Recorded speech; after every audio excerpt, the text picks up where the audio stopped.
Hi, I'm Dr. Chris Hibner, Superintendent of East Troy Community School District. It's my honor today to talk to you about facilities. The East Troy Community School District continues to move forward towards making sure and ensuring that we have continual student achievement and student successes. Today, we'd like to take a brief moment to discuss facilities. District Goal number 6, adapting and adopting facilities for the betterment of students tomorrow. With that being said, I would like to introduce Mr. Matt Wolfer of Bray Architect, Mr. Bob Ellis, our Building and Grounds Director and also Safety Coordinator, and Ms. Amy Pantech, Director of Curriculum and Instruction. Each of them will be discussing the challenges of the East Troy Community School District's facilities, but also the educational impact that facilities may have on student learning and quality teaching practices. Thank you, Dr. Hibner. I'm Matt Wolfert, Principal and Architect with Bray Associates Architects. I'm here today with Bob Ellis, Supervisor of Buildings and Grounds and Director of Safety for the East Troy Community School District. Bob, what would you say the current state of the educational facilities here in the East Troy Community School District is? Given the district's past history, the district's done a very good job with the resources it's had maintaining the buildings. But clearly the age of our buildings is starting to become prohibitive. We don't have the funding to address some of the issues. From what I'm hearing from 21st Century and from other people on the educational side, some of the physical layouts of the building won't be appropriate to teach as they need to teach going into the future. That's a very important component, and short of specific abilities through a referendum, I don't have the dollars or the capital to take care of that. In your role as Supervisor of Buildings and Grounds Director of Safety, what would you say the current situation with safety and security at your educational facilities is? We have done some things, and some of them I can't go into because obviously we don't want some of the bad guys to know some of the things we do, and that is on the very extreme end of some of the things we're doing. The district's made a lot of improvements. We have tried to improve the buildings in our green programs. We've tried to make our buildings more dust-free because we know we have many kids that have allergies and breathing problems. But there are other things that we could do to secure the buildings a little bit better. We could make them safer for events we all know we're going to have, like weather events, tornadoes, severe storms. So we do have some plans going forward. We're going to continue to implement those and try to make the district as safe as we can, but there's a lot of other things and opportunities for us. So we'd really like to explore those. Another major component of safety and security is site circulation, parent drop-off, and pickup. Can you speak a little bit about the current situation at your buildings? The ad hoc committee did identify that as one of the problems they had safety-wise throughout the district. I believe that you guys have a very good idea on how to deal with some of that between the high school and the middle school. A very simple solution's been identified for the Prairie View building that we'd love to explore farther and make that safer. We've worked with a parent group on an issue at Dobeck. We believe we've made it a little bit better, but clearly there are some problems there that we'd need a little bit more funding to address. Moving inside your buildings, plumbing, HVAC electrical systems are a major part of every building's functionality. And can you speak a little bit about the current state of the plumbing, HVAC, and electrical across the district? Throughout the district, again, the district has been proactive in some areas. Back in, I believe, 2004, the district replaced all of the rooftop units at the middle school. It was a significant investment, and it did replace aging units. We still have other aging units in the district that we have not identified, or we have not addressed. We've identified them. HVAC is something where we've also been very proactive. Dr. Hibner and the board have been very specific in saying they want cost surety and cost control. In order to do that, some of our guys have taken on more maintenance tasks internally. We worked with Focus on Energy to do building tune-ups at our Prairie View building and our high school. We're starting to do that process over at the middle school. In doing that, we've reduced some of our utility costs, so we've also helped our budget and our bottom line there. But we do have units that are older. The steam coils here at the Chester Burns building are the originals from 1939. I mean, as an architect, you're aware of the fact that some of these are supposed to be changed about every 20 years. So we're a little bit behind that curve. We do have plumbing issues that are systemic at Chester Burns, and we have some that continue to crop up periodically over at the Dobeck building. Some of our electrical concerns are when we're making a repair here a few years ago, we actually found parts of wiring that the insulation had worn off because it was wiring that was put in the 1930s. again, you're aware that they use different types of materials now to coat that wire and make it last longer. So we've got some specific issues we'd like to look at. We've got improvements we'd like to make. For the district to get some more cost surety on our utility side, we'd like to move to LED lighting and better lighting controls. And we just simply don't have the infrastructure to do that right now. Would it be fair to say that many of the larger projects, which you just mentioned, HVAC improvements, water system improvements, are so significant in cost that they would be difficult, if not impossible, for you to handle out of an annual operating and maintenance budget? Absolutely, that would be correct. The district did have for a certain number of years, I believe it was about a 10-year period, had a exceed the cap number, and that gave our budget about $125,000 a year in capital money. At that point in time, the board was very specific that it wanted us to continue to look at our roofs, which we do every year. But as you can imagine, $1999 compared to 2014, there are significant differences. And that $125,000 is all that's left of our capital building, or budget, excuse me, and we cannot do a lot with that right now. Can you speak a little bit about how technology has been accommodated within your buildings and how you have worked in partnership with your technology department to provide as much hands-on classroom technology as possible? We're working with the IT department to try and make sure that we can support the systems that they're putting into the classroom, to include some of the projection units and the smart boards. Unfortunately, we don't always have the electronic infrastructure or electrical infrastructure to meet those needs. We're trying to make sure that we protect our servers with battery backup, with surge protection ahead of them. In some of the locations, like Dobeck, we've actually had to run wiring to the building that had 3 wires in it because most of it was 2-wire. Computers want a very good ground in order to run properly. We've had to do that for copiers and other issues. We're trying to support that 21st century initiatives to how kids are going to learn once they leave and how they're going to work when they leave the district. Like I said, in my high school, we had 1 computer and it ran on punch cards. But that's clearly not what these kids are learning with and what they're going to need to know when they leave the district. You mentioned earlier some major concerns you have with a coil here at this building, here at Burns, and some electrical needs. Can you speak to any other examples of plumbing, HVAC, or electrical concerns throughout the district that you may be facing? I'm the first vice president of the Wisconsin School Safety Coordinators Association, and actually last week was our annual conference up in the Dells. And just before I was leaving, we thought we lost a circulation pump over at the Dobeck building. And where that becomes important is we only have 1 pump there. And if that pump goes, I'm no longer allowed to circulate hot water into the classrooms to keep them warm. Part of what the referendum is asking for is to give us the opportunity to build some redundant systems into the older buildings if we keep them. That would be one of the challenges over at at Dobeck. Here, we do have antiquated systems. They're very old.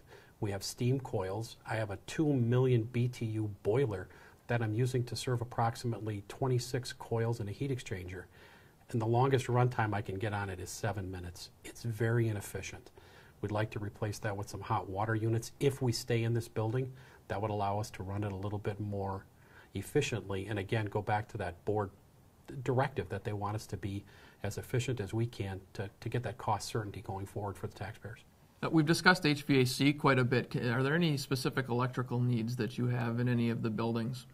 The Dobeck, the main electrical panel at Dobeck is fairly old. It's harder for us to get parts to it, and if you'd go down there and take a look at it, some of it has been mixed and matched, and we'd like to bring that up to code a little bit better.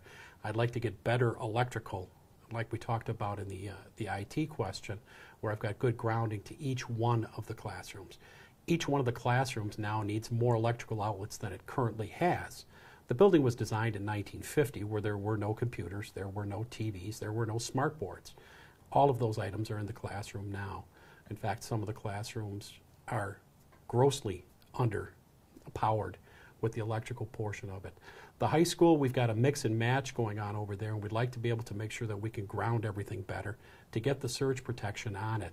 Again, it's been part of the directive from the board and Dr. Hibner on how to run the buildings appropriately. So everyone's aware, we have put surge protection on some of our electrical panels.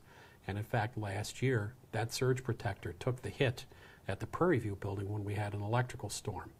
That surge protector was replaced and that several $100,000 electrical panel was saved. And we'd like to be able to take those type of ideas and processes and put it into every panel, especially those, protecting our IT investment. A major area of investment we've seen many clients undertake would be digital building controls of their HVAC systems. Can you speak to the state of East Troy's current digital control system? The current system we have is from 1999. Again, a 15-year-old energy management system is considered antiquated by today's standards. It doesn't have all of the control points that we'd like to have. One of the plans we'd like to have going forward is to control the lighting in the hallways, say at the high school. You would be able to turn off 2 out of every 3 lights in the hallway during non-passing times. A minute or 2 before passing time, turn them on. Once the kids are situated, turn them off. We lack the control points and the contactors to do it. It would be normally a relatively simple upgrade, except our system's 15 years old, and getting those control points can be fairly expensive. Again, because of board directives, the district has done a very good job at reducing its utility use. As an example, after the building tune-up, we took the high school therm use and cost and we cut it in half. And we may actually bring that budget in online even after this type of brutally cold winter we had. The high school's reduced its kilowatt use by almost 1/3. And we believe that there's more out there, especially given the LED lighting that we can do. By the end of this summer, all parking lots, all exterior wall packs will be LED lit to make sure that we're trying to use all those district's assets as best we can. That's great. In your daily interactions with teachers, faculty and staff and building leaders, are there any recurring themes that come to mind, maybe lockers, any facility-related issues that are restricting their ability to deliver education the way they would like to? If we look at the Dobeck building for an example, the teachers struggle with the layout and the size and the square footage in the classroom and how they're able to do what are some of the district directives, including, and it has to deal with differentiated teaching. I don't necessarily understand what all of that means, but they have definitely come to us several times. One of the things that we tried to do to address that is we put up more shelving. So some of the shelving units that they had in the classroom were no longer in the floor space. They were up on the wall to try and give them more room. Mr. Lindeman, our lead custodian over at the high school, put together some tables and he put them on wheels so the teachers could actually move those around to try and, again, make better, more effective use of the space. At Dobeck, it's a continual struggle to get power to the classrooms. There is no plumbing in the nurse's office, which would be a nice thing to have. Over at the middle school, again, they struggle sometimes with some class layout and spaces. The high school is starting to have some of those issues. Locker rooms definitely need upgrades over at the high school, especially the older ones. Gym at the middle school is starting to have some problems with the hallway lockers because they're, again, starting to become older. They were put in 1969. So yeah, there are issues that are out there. I think the ad hoc committee did a great job of identifying them and trying to come up with a plan to address them. Can you speak a little bit to the urgency of the needs and why now is the right time to begin addressing some of the ongoing building concerns? Sure. I think you have to take a look at the larger district plan, and the larger district plan, to my understanding, is we want to maintain being a district of choice for our kids and for other kids. And in order to do that, you have to have facilities that can allow teachers to do that. Some of our facilities currently don't.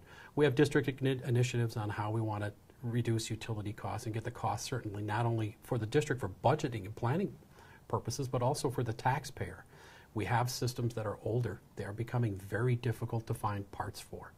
Whether the building has 200 or 300 or 400 kids in it really doesn't affect what we do as a building and grounds department. We have to run the building no matter how many people are in it.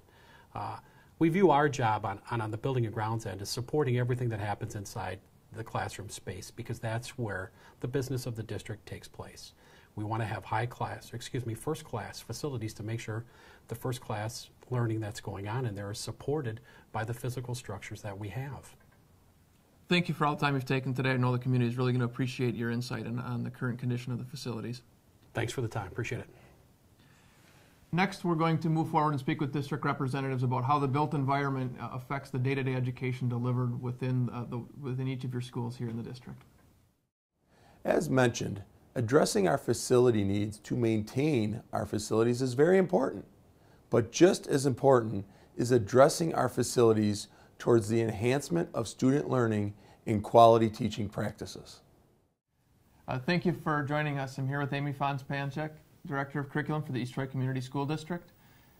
Amy, can you speak a little bit about the modern strategies and the educational delivery methods that you're using here in the East Troy Community School District? Sure. Our district is dedicated to a year or a year plus of learning growth for all students every year. And in order to achieve that, we have to focus on personalized learning for each individual.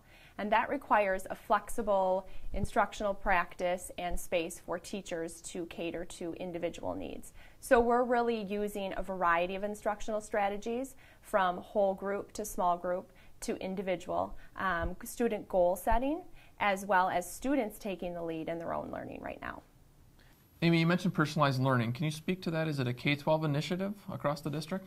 It is a K-12 objective, and the goal is to empower the students to know what their learning style is so that they can set goals, and so that teachers can use students' learning styles and interests to spark their creativity and imagination while hitting the standards. Reading, writing, and arithmetic were the basis for most of our educations. Can you speak a little bit to their foundation now and how things are different? Sure.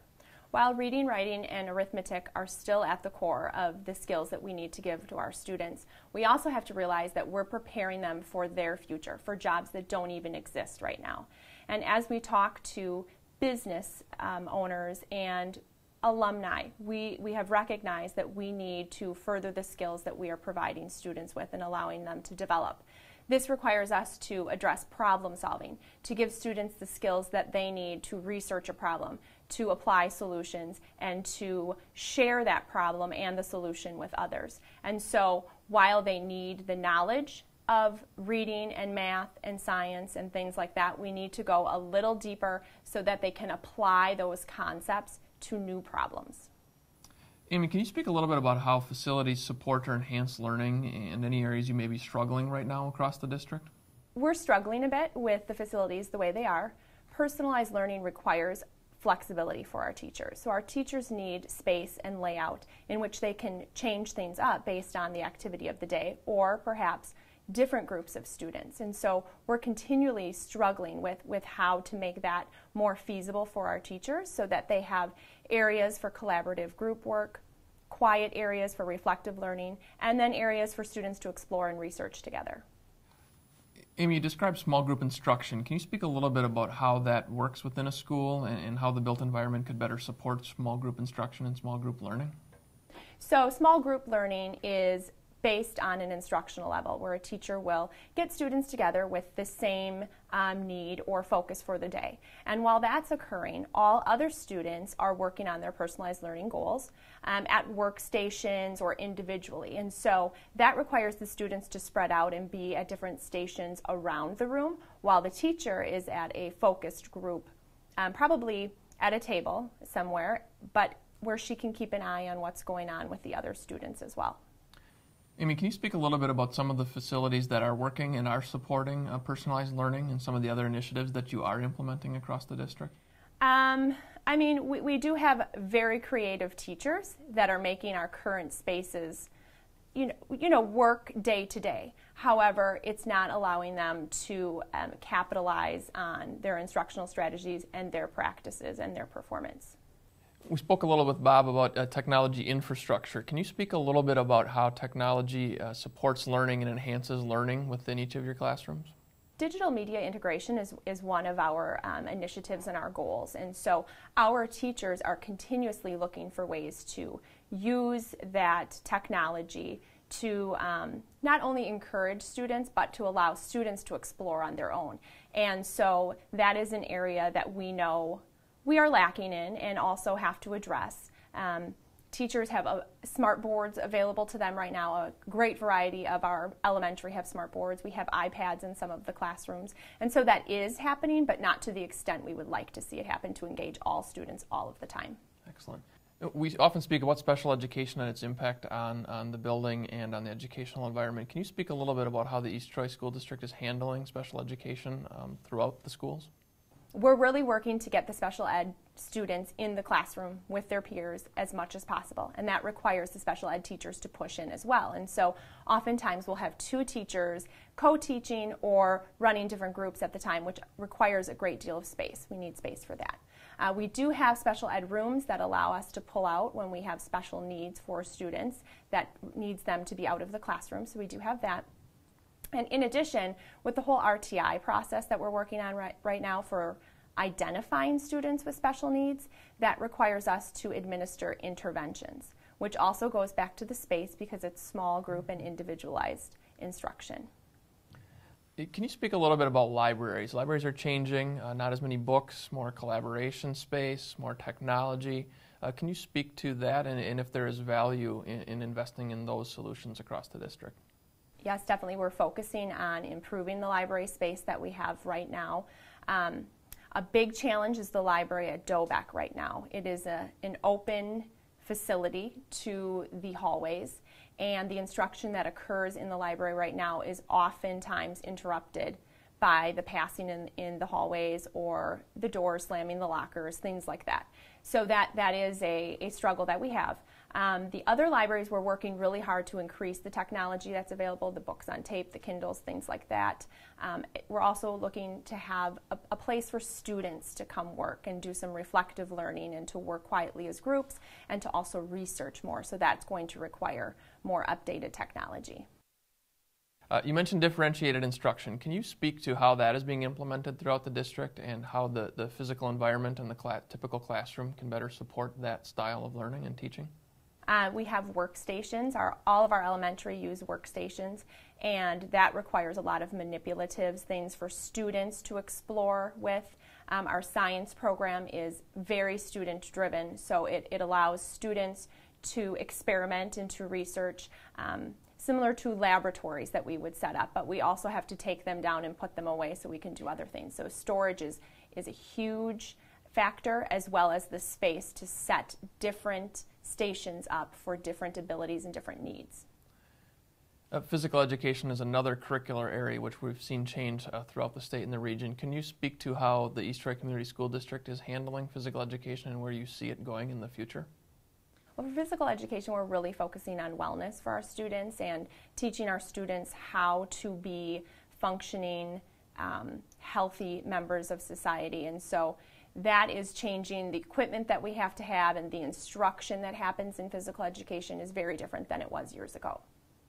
Amy, can you speak to what the ideal classroom would look like? For most of us, it used to be 20 desks in a row facing a chalkboard. Can you just elaborate a little further on what today's classroom would ideally look like? Well, first and foremost, it has to be an inviting place. Welcoming, bright, airy, a lot of natural light for students. It needs to have space for students. So, as I've referenced before, we would have different areas within the classroom. Perhaps an area for collaborative work. Perhaps an area that's quiet, that students could work on their own. There will be a space for instruction. There's technology, smart board.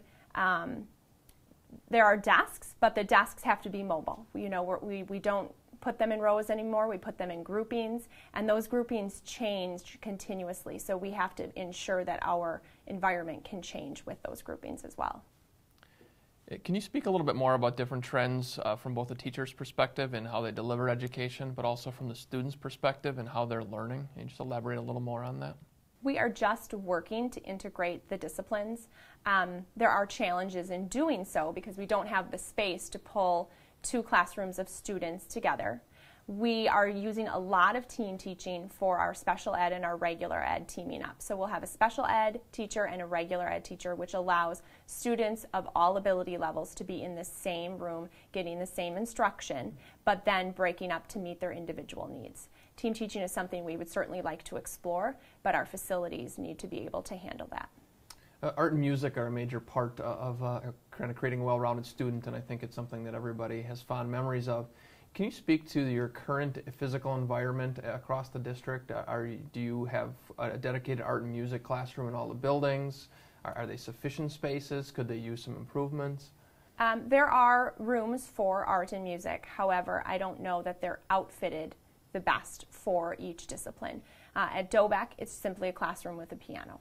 At Prairie View, we have 2 that we have, worked with so that the sound meets the needs that they have. But we need a performance space also at Prairie View. I think it's a little bit cramped for the kids to actually perform within the classrooms. As far as art, we do have classrooms at both Dobeck and Prairie View, but again, they're just regular classrooms with some storage. The middle school, we have an art room and a band room, and our band room works well there. And the same at the high school. We would like to expand that because we are seeing an increase in participation in those programs, and we need to expand that area to allow for all students. You've mentioned a few times how education has changed. Can you speak to best practices or other things that you're seeing in your role as a leader in the district and how the facilities can better support modern learning? We're working on college and career readiness skills from the time students join us in 4-year-old kindergarten. And we're working to prepare students for the world that they will enter when they leave us. That requires a lot of skills that are very different from when I went to school. Students need to know how to problem solve. They need to know how to research. They need to know how to take information and solve authentic problems. And so those are the skills that we are continuously working on throughout our K-12 system. Amy, thank you again for spending time today to share more about the modern education you're delivering here in the East Troy Community School District. You're welcome. Thank you for taking time to view this video. I hope all of you find it useful and beneficial as we continue to move the East Troy Community School District forward.